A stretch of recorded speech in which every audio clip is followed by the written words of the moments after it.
Assalamualaikum warahmatullahi wabarakatuh. Perkenalkan, nama saya Dewi Anjarwati dari Prodi Bimbingan Konseling semester 3 kelas B NIM 19514051 Universitas Bantara 2020.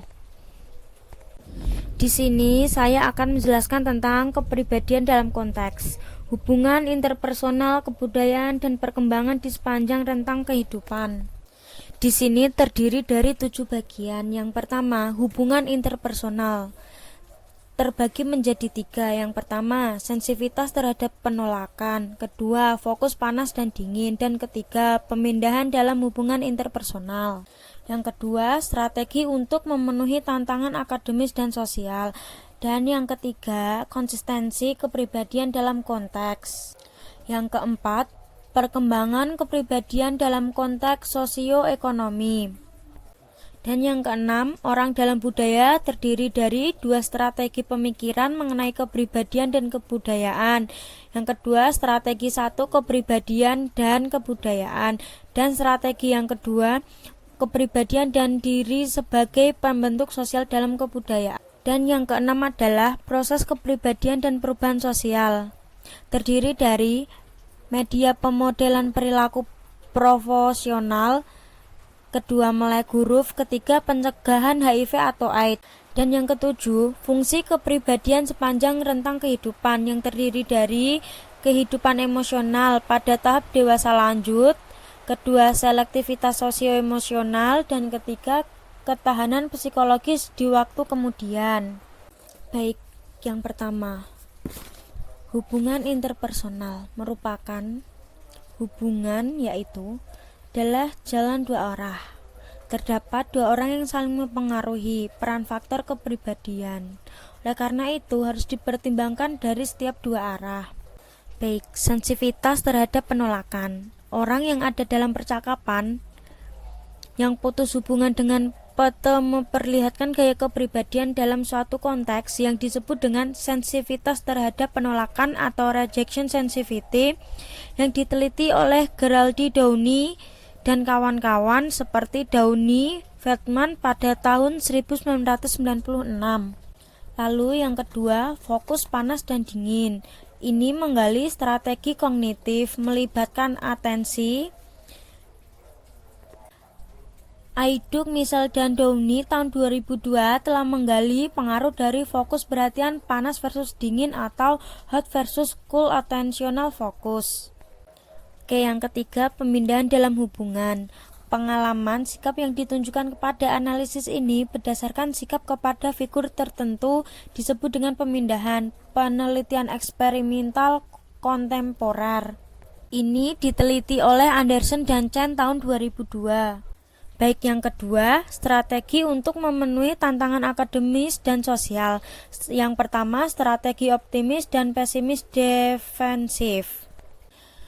Bagi beberapa orang, ada kekuatan positif dalam pikiran negatif oleh Norem tahun 2001. Orang-orang ini disebut dengan pesimisme defensif. Merupakan variabel kepribadian kognitif, yaitu variabel kepribadian yang melibatkan gaya berpikir. Dan yang ketiga, konsistensi kepribadian dalam konteks. Konsistensi lintas konteks atau lintas situasi merupakan hal yang sangat penting. Kepribadian yang merujuk pada konsistensi gaya, pengalaman, dan perilaku selanjutnya.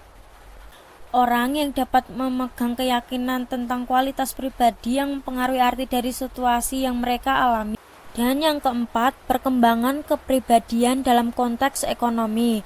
Fakta mendasar dalam kehidupan adalah bahwa masyarakat dunia secara luas berada dalam kondisi sosioekonomi yang oleh buku Ekonomis tahun 2005. Orang dalam budaya.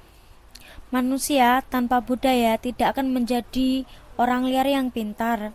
Penghargaan secara alami atau bangsa monyet yang berbakat secara insting akan menemui kegagalan untuk mencari tahu mengenai dirinya sendiri.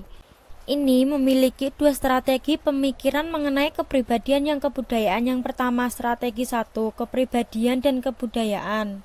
Yang pertama, adalah sesuatu yang Anda pernah melihat beberapa kali dalam teks. Ini adalah strategi yang dimulai dengan konsep teoritis khusus atau hipotesis teori dorongan. Dan strategi yang kedua, kepribadian dan kebudayaan. Cara berpikir ini mengarahkan sebuah strategi berbeda bagi pengonsepan kepribadian kebudayaan. Dalam pendekatan alternatif ini, budaya tidak berada di tepi psikologi kepribadian, tetapi terletak pada intinya. Proses kepribadian dan perubahan sosial terdiri dari 3 bagian. Yang pertama, media pemodelan dan perilaku, propososial, dan kedua, melek huruf, dan ketiga, pencegahan atau HIV/AIDS.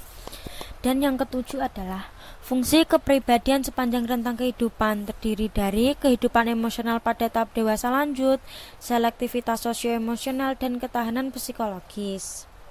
Kesimpulannya adalah apa yang dibahas dalam mind map ini menunjukkan beberapa banyak ilmu pengetahuan mengenai kepribadian telah dikembangkan sejak era lebih awal. Penemuan penelitian saat ini mengindikasikan bahwa orang dan situasi bukanlah kekuatan bebas.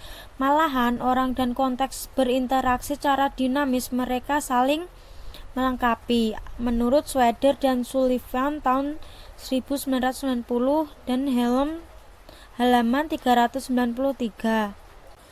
Sekian dari saya, kurang lebihnya mohon maaf. Terima kasih. Wassalamualaikum warahmatullahi wabarakatuh.